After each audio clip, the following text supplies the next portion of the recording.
Okay, people, before we begin, let's take a moment of silence to remember my reading streak in Kindle. That's right, 188-day streak just ended yesterday. Very sad. Very sad. It's like what happened, though, right? And let I'm going to be honest, it was Starfield's fault. If anyone's playing the game, it's very good. It distracted me. Spaceships distracted me. The streak is gone. But, you know, we go again. We start a new streak. And this streak will be even greater than the last streak. Yeah? We guarantee 1,100 days. Okay, people. Had to put that in. It's on my mind. The saddest part is, well, not sad. The funny part is, part of what makes that streak hard is physical books, right? You want to sit down and read old Josephus, you might get distracted and not read from your Kindle, right? And then the streak dies. So I gotta constantly be reading two books, which I do anyway, until spaceships come and distract me. But it happened. It's over. We start again. Oh well. New streak will be longer. The new streak will be longer. Okay. This week is going to be a Kindle book, actually. It's one of the first Kindle books I bought. Actually, I got the Kindle and then I got like 15 free books. This one is Devil's Night. What is it? It's got one of those fun long names. Devil's Night and Other True Tales of Detroit. Yes. It's not a horror. Sounds like it should be a great horror novel, but it isn't. It's history. It's American history. It's history that I wish I could get more of the type. Okay, before I get too into it. What's the rating? What did I put down? It's a 3 out of 5. There's nothing here in particular that's superbly written, right? You're not getting that. You're not getting that wonderful language we readers love that we can just chew on, right? So there's none of that. There's no great language. And there's no real great story per se, right? Like, okay, when you read Winston Churchill, the story is incredible. His life story is just incredible, even as a history. There's nothing like that here. But it is well done. You do get a sense of what's happening, and you do get some good insight. So, it's a 3. Don't leave what you're doing to read it. If you... What is it? Who would this be good for? If you're already into history, and you have, like... Let's say you're into American history and kind of tired of maybe the Civil War or the Revolutionary War, right? You want something more modern, just as a break in between those other fun subjects. I suppose if you're European as well, right? You might want a peek into what's happening in America. It sort of gives you a good glimpse. That's who should read it. All right, now let's get into it. What this book is, it's the anatomy of a disaster, right? It's because when a disaster is happening, no one can stop it. That's why it's a disaster. There's some bridge that got made and the bolts were wrong, and you see all the events after the fact that should have warned people, but nothing does, and then the bridge falls, right? Horrendous. But it's the anatomy of the disaster of Detroit, specifically that city. And it's a first-hand account. So this person, our author, lived there, left and lived in Israel, and then came back to live there again. Right? These are the accounts historians use when they, aggregate everything together and then tell you a history of America or a history of North America. However it's going to go, right? So, in 100 years, when somebody wants to aggregate the whole thing, that's what he'll use to aggregate it. And then 1,000 years from then, we'll have his book and not this guy's book. But, this is the roots. At least you hope so, right? I do believe it in most sense. If someone sits down and just believes I'm going to write some kind of a history, I think the person writing comes with the desire to put down truth, right? To not embellish. So on the whole, I think our history is fairly accurate. I say on the whole.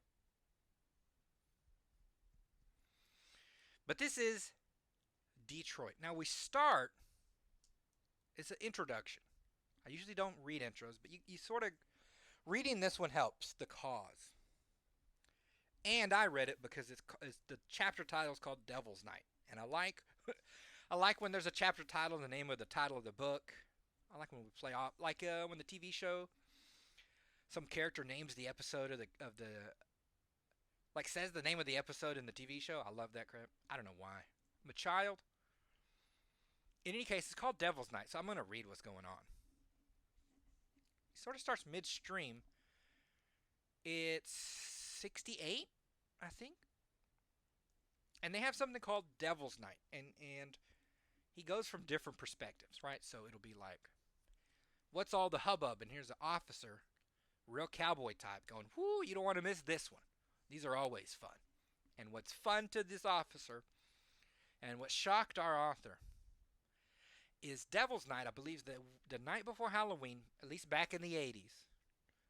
I don't know anything about modern Detroit, like as in current today. But back in the 80s, apparently they would just start burning anything they could find. Randomly now. Now it's 80 something, so we don't have a lot of cell phones, so that might come into play. It's a lot of rumors. It's a lot of people hearing that someone said at a party that I might burn this house down. They're abandoned buildings they'll set on fire. They'll set cars on fire, dumpsters. And I'm talking like 300 to 400 fires across the city. Just in any who knows where. Alarms are going off all over the place. Firemen are running all over the place. Right? So I'm like, it sets the stage. And so he gets an interest like, well, what happened? Now, I got this book before. Okay, here's why. Back in the day, there was a radio guy called Rush Limbaugh. Politics will come up in this video. Don't get in a tizzy about it. I look at politics the same as anything else. If it's in a book, I'm going to read about it. But other than that, I almost don't care. Okay, I really don't. If China invaded America and now we all speak Chinese, I'd be like, okay, but can I still read The Arms of Krupp? We good then. I don't live in today's America. This week, I live in Middle Earth. You see? I live in the 18th century with Winston Churchill. I'm not here. I'm not actually here right now. I time travel all the time. So, if you hear anything political, don't freak out about it. It happened in the 80s. You're not going to freak out anyway. Most of those people are dead. What was I saying? All right. Rush Limbaugh recommended this book. And it sounded interesting. And I just had my Kindle. I don't even think I had this Kindle yet. I had the old one. I had the old Amazon Fire. And I had Kindle on there. That's how long. It's been a while. It's been a while. He recommended it, and I'm like, it sounds interesting, so I got it. In subsequent years, right? So when I read it, a mass riot was like, oh man, that's crazy. And then, of course, we go through that summer of upheaval. Was it just before COVID hit? Where every town is just on fire and everyone's going crazy? Yeah, sort of that happened. And you're like, well, this isn't as crazy now. But it's still interesting.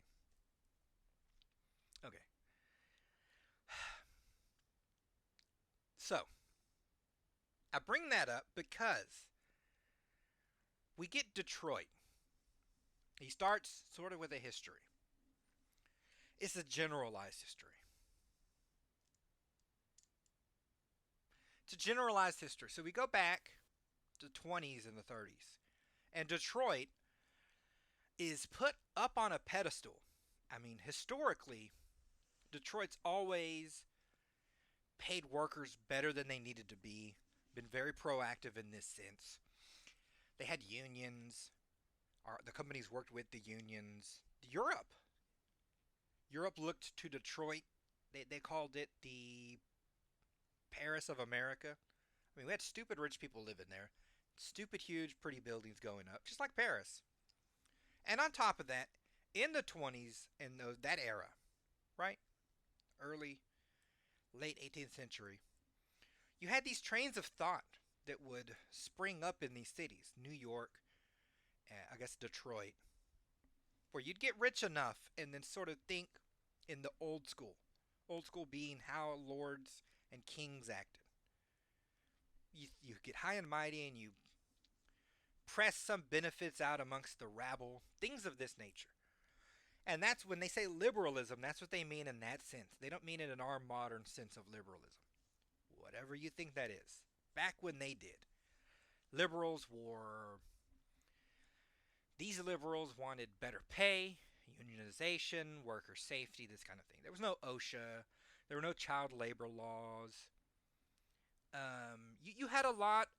Some of the violence that happened in the city was unions versus company men. Literally, the company would hire dudes to fight the unions, and then the unions would fist fight back. It's kind of wild.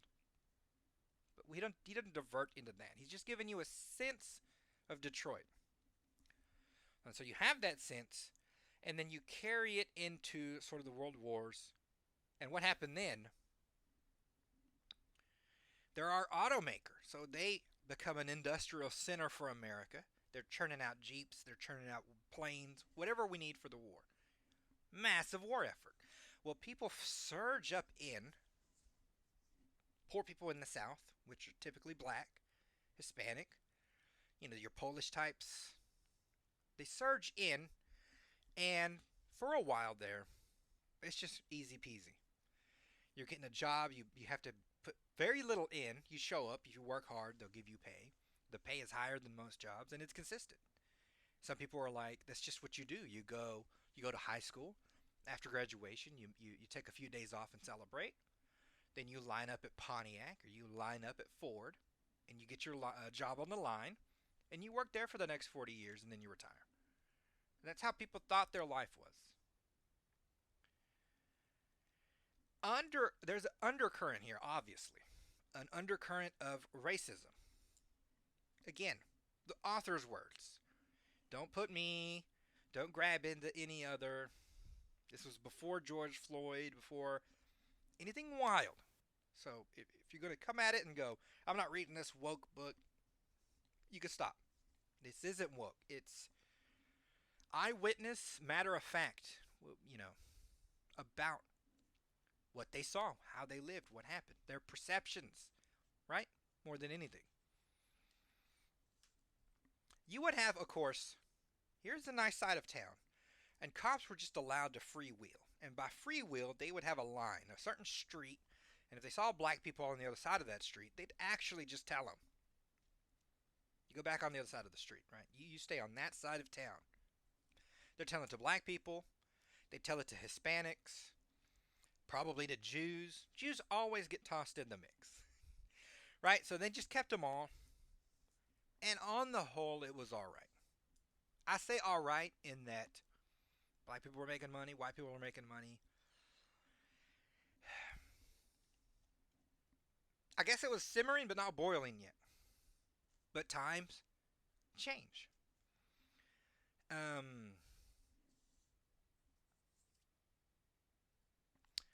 You would every so often have some sort of a spark. Some innocent person, some way or the other, that gets caught up in something, right? Police violence. There's a sort of a surge of this or that. Well, at a certain point, somewhere in the 60s, I think, we have vets, right? Some of these are veterans. They went to war in World War One.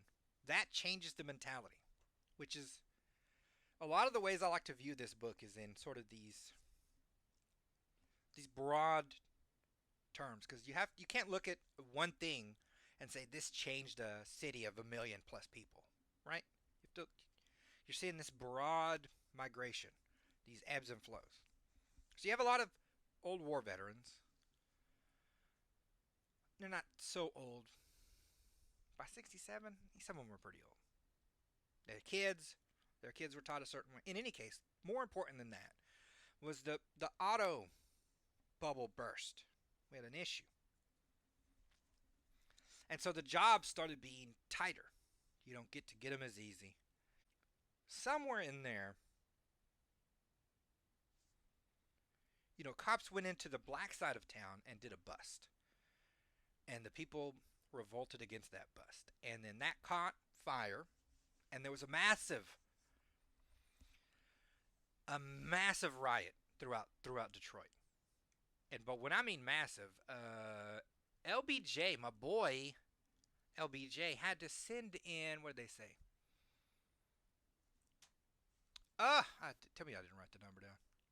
4,700 troops, American Army troops, to settle this riot down. It lasted, I think it was like a week or two or some mess like this. It was just going crazy. People were talking about, sleeping on each other's in each other's houses. Some people had houses that weren't finished on the sort of outside of town, and they would just sleep in there even though there was no heat, because it'd be safer than where guns were firing and there's random violence, right? So there was a massive upsurge.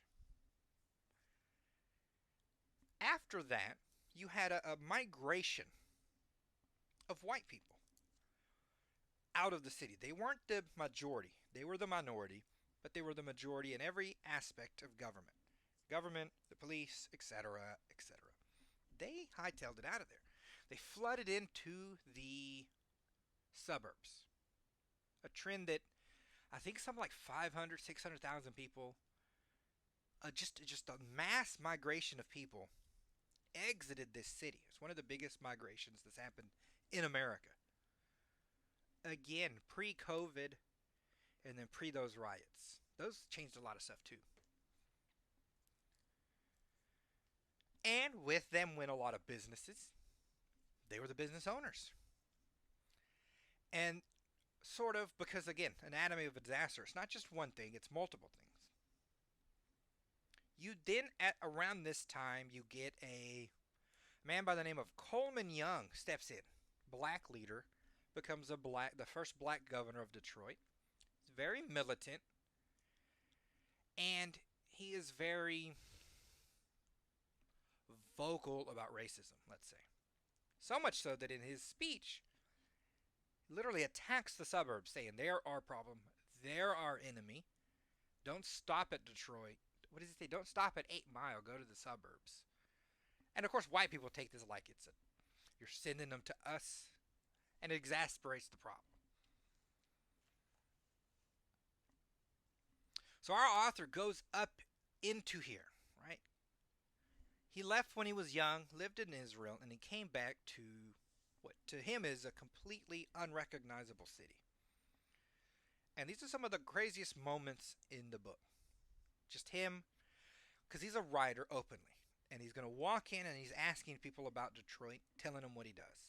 And he's finding all types of various people. So at one hand, you'll get how the white people see it.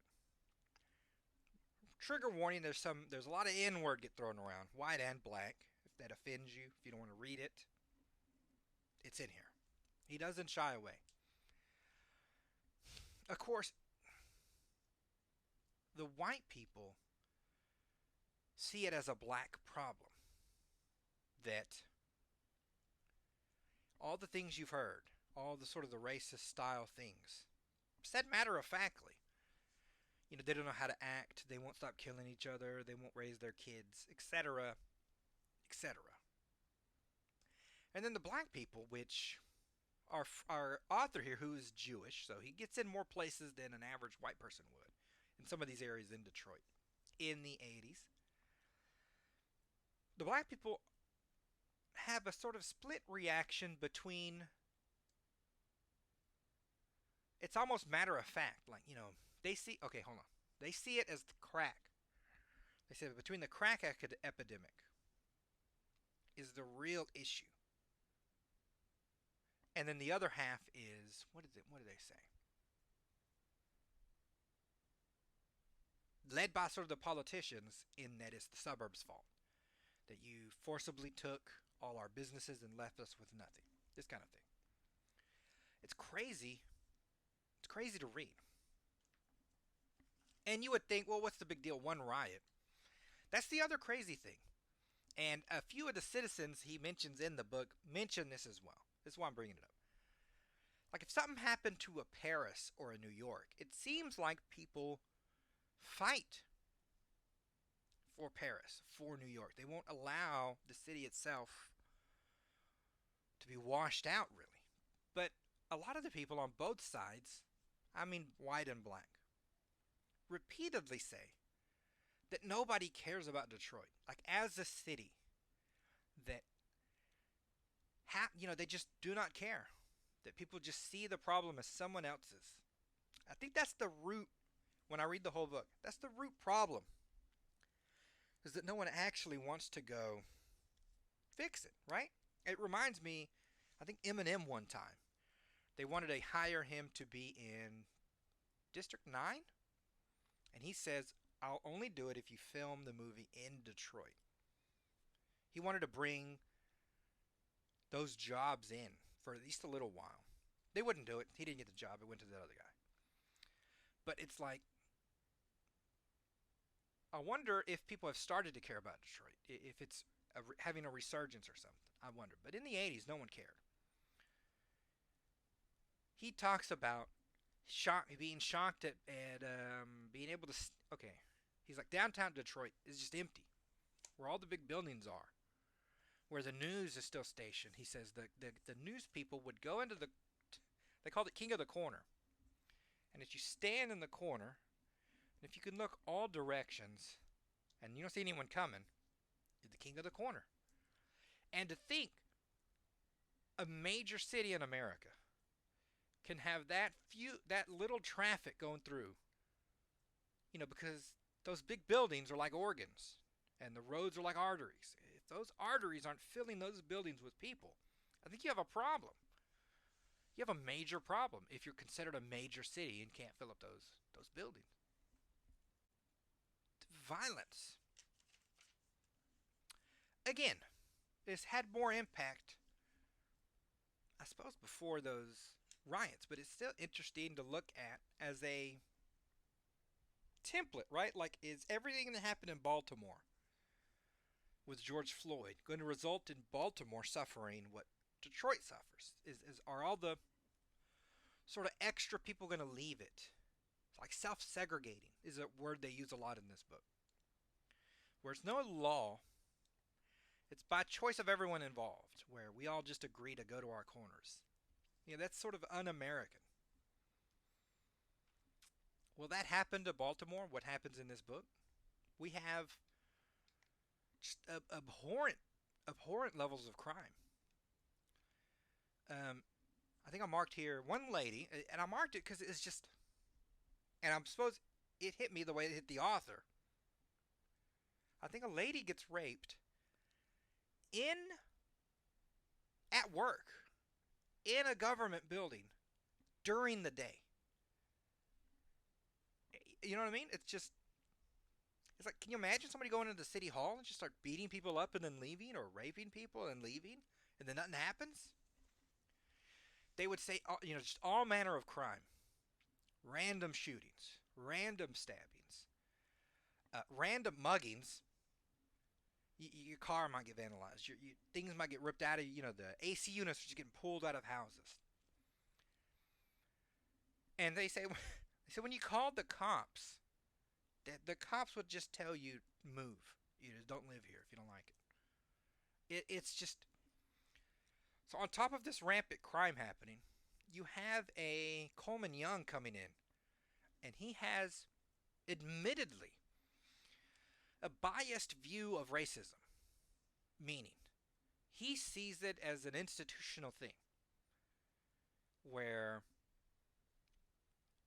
white people have been racist to black people, and black people cannot be racist themselves. It's just impossible. They are victims.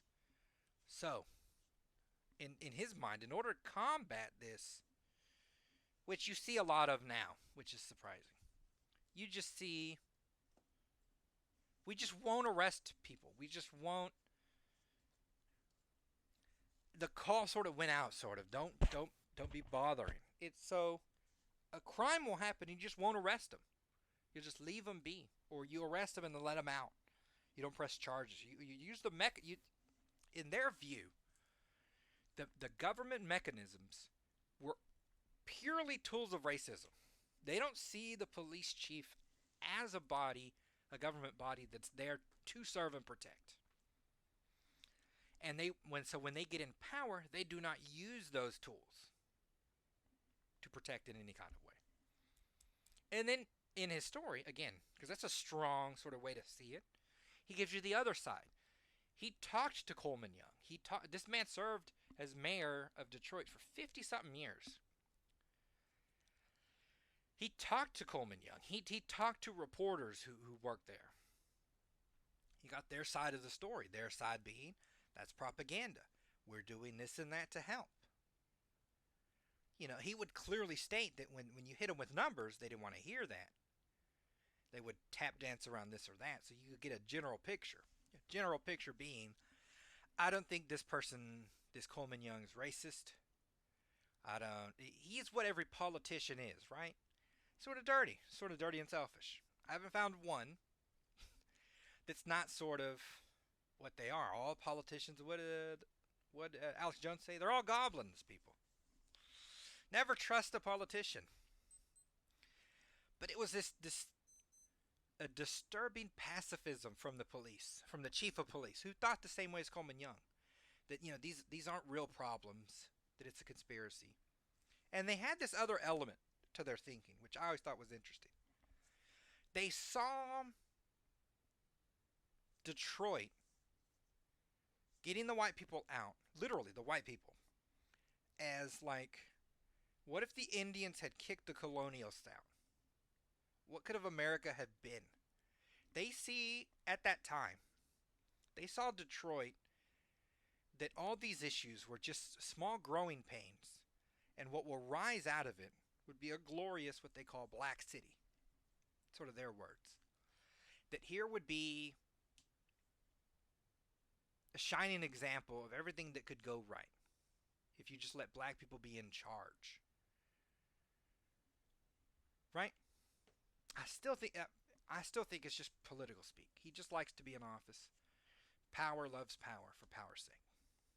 And of course, none of these issues fixed, essentially, in the 50 some odd years Coleman Young was in office, so he doesn't have much to stand on. You can't even say, right, because some of the argument might be, well, maybe black people can't govern themselves. I know, it's a silly argument. But people make all kind of crazy arguments. Oh man, I'm seeing a reminder. I hope that doesn't show up on my video. I guess we'll find out. Because Atlanta is mostly black run, and it's not like Detroit whatsoever. So, again, get that out of your mind if you're thinking it.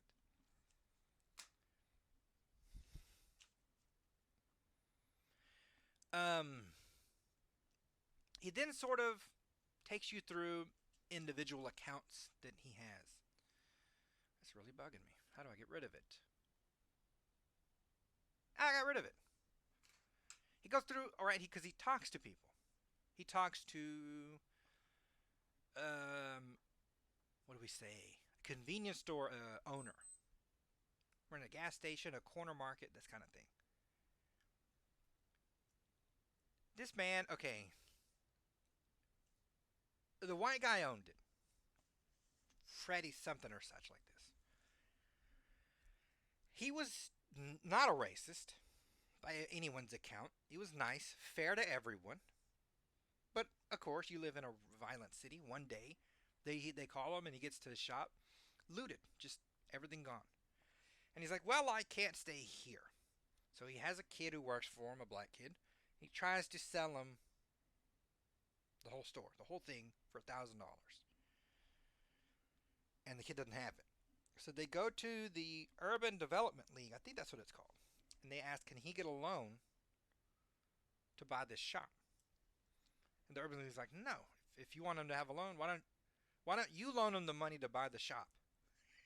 And I'm like, bro, that's literally there to try and help young black people. But again, you can't trust politicians.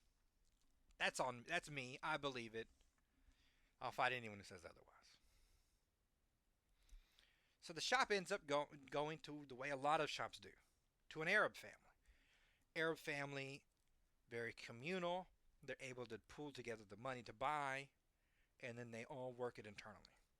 Which again, there's sort of strife between your Arab types and black people in Detroit.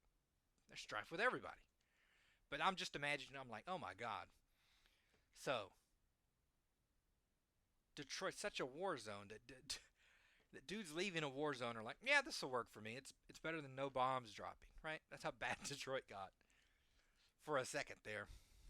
Arabs are fine doing it. He set up bulletproof vests. I mean, he got bulletproof glass, bulletproof vests. Him and his family worked this thing. This fool's ready to go, though. I mean, they asked him one time. They said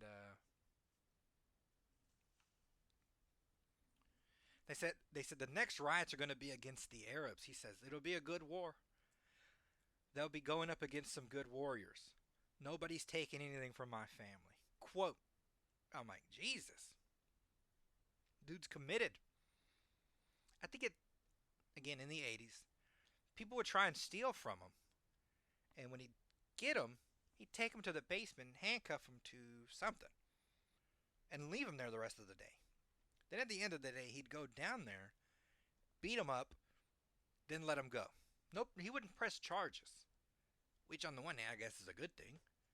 But it's kind of like, you have like this weird Wild West going on, which I hear this a lot. Where, by hear it a lot, I mean on the news. Where they say arrest rates are too high and it's unfair this and it's unfair that.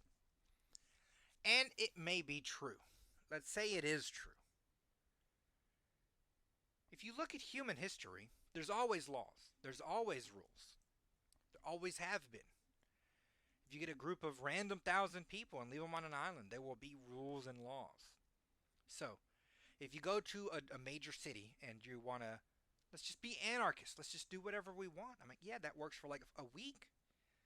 Then it's the same laws as before. Here's somebody stronger. Here's a group of people stronger. Here's another group stronger and smarter. Right? That they will enforce whatever rule they think. But there will be his law then, the gang's law. And retribution is what he thinks it should be.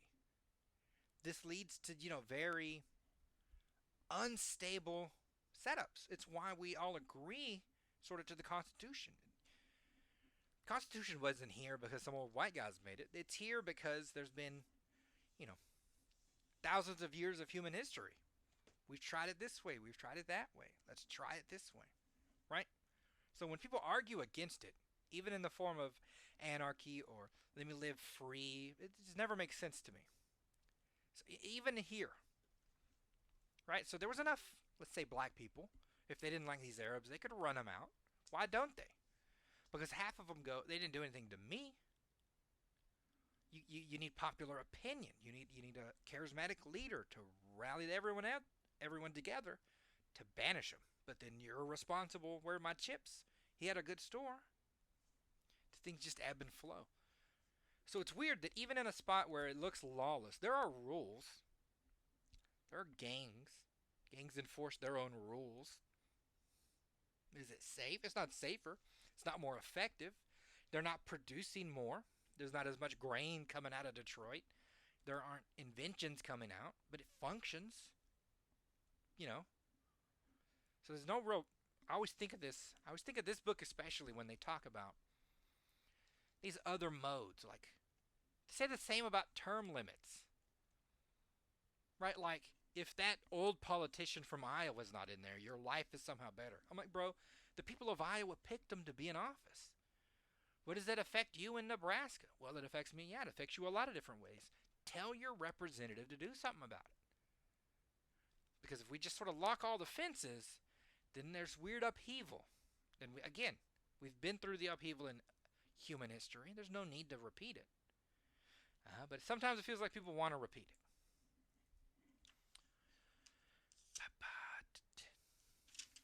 Our author, he makes a weird point where he says that the biggest resistance he found, because he was scared when he first went. Obviously, you hear all about these crimes, but that he sort of adjusted to it. You learn the sort of the street smart. You learn when not to go out. You learn what places to avoid. You learn how not to insult people randomly.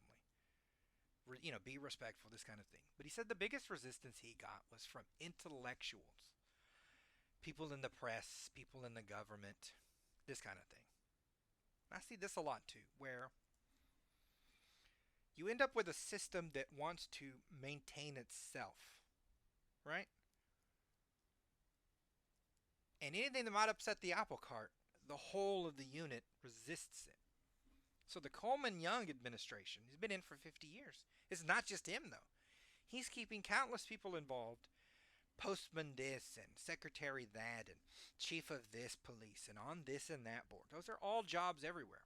And all of those then get government money that he seeps out. I mean, it's pure politics now. Pure politics.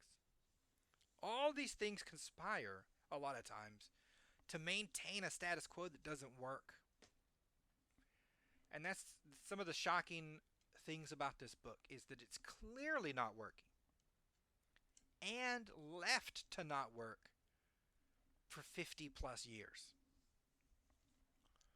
He has in sort of the tail end of the book, Coleman Young is in sort of what he might think. Okay.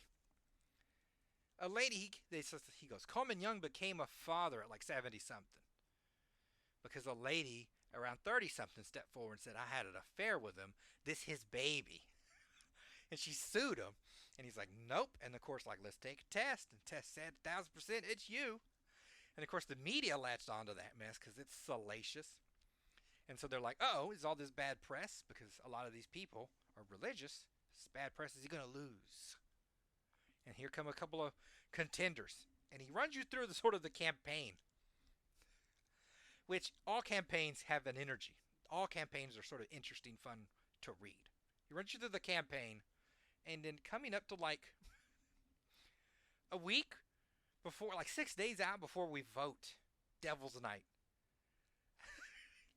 And yeah, they set fire to the whole. Can you imagine re-electing someone and your city burns once a year? 400 fires plus stabbings, muggings, shootings. Just a chaotic night once a year, just before Halloween. Can you imagine re-electing him? That's what they did. They put him back in office. He won again. I'm like, this is just so wild. America, little pockets of America get wild. And I'd like more books like this. I'd like tell me little pockets of Nebraska. Even if there's no riot, obviously. It's Nebraska. They don't go hard. But I heard something, I heard of riots like this in New York too. And I'm like, this stuff just doesn't come out of the city. It never makes the news, really. So the news is pointless in that regard. I'd like to know more about them. I'd like to know when major cities in my country are rioting, but they don't cover them. They get very distracted. And then, of course, it turns into work to try and find it. Our author spends a lot of time comparing his era when he was young. I think in his teens, upward to his teens. He didn't come back till he was fully grown and old, right? So 25, maybe 30 years in between. So it went from, you could walk down the street to you might get stabbed. It went from like 1,500,000 people to 600,000 leaving. It went from it's easy to get a job to it's harder to work for an auto industry than it is to get into Harvard. It went from you just go get a house, they're right there everywhere, to you're probably not gonna be able to get a house in the suburbs because you're black, right? And it's just he keeps being staggered by the amount of change that happened in so short of a time without sort of any outcry. And that's sort of the essence of our book. It's a fun one. It is very particular in its history. There are, of course, more involved stories. Some lady who worked at Motown. Motown was part of Detroit. Had all this art. It all just leaves. Just this weird drain of just a gem of a city. It's very crazy. And then they're like, how do you fix it? And I'm like, I don't know that you can. These things, what is this, like the Matrix? You need that human battery to plug itself in for any sort of thing like this to function. Cities aren't there because they're cities. Detroit doesn't exist because of Detroit. New York doesn't exist because of New York. It exists because the people show up and charge it constantly, right? And it's very cool to watch from a bird's eye view this sort of shift, and you hear from people and all their reasons why. You feel like you're walking around town without the danger of getting stabbed. But there's violence. There's violence in the book. It was violence in New York, Detroit at that time. Again, I don't know what it's like now. Maybe I'll find a picture and chuck it up. But the story's not about now, is it? It's a history. And I do like it. It's a good one. But again, only for a select few people. You don't have to go out of your way to read this one. Just if it catches you in between, right? Before Josephus, and after the Arms of Krupp. Give it a break. Take a break, read this. It's not too long. I think you'll enjoy it enough. It adds an element in your brain. All right. Add time. These are my books. None of these are a history, by the way. All of my books are completely made up. Surprisingly, yeah, apparently there are no aliens or space travel yet. What are you going to do? I bet there is, but only CIA gets to go, right? These are my books. You can buy them if you're inclined. You could also, I believe, just get the Kindle Unlimited, and when you read them, get money like Spotify or something. They give you money per read. So I'm fine either way if you read the book and enjoy it. And I always wonder, like, what if you read the book and don't enjoy it? I'm like, I don't know what I'd do, because I can't imagine how I'd change it. You sort of get stuck in how it goes, and you're like, well, I guess this is all right. Okay, people. I will see you, lovely lot, next week.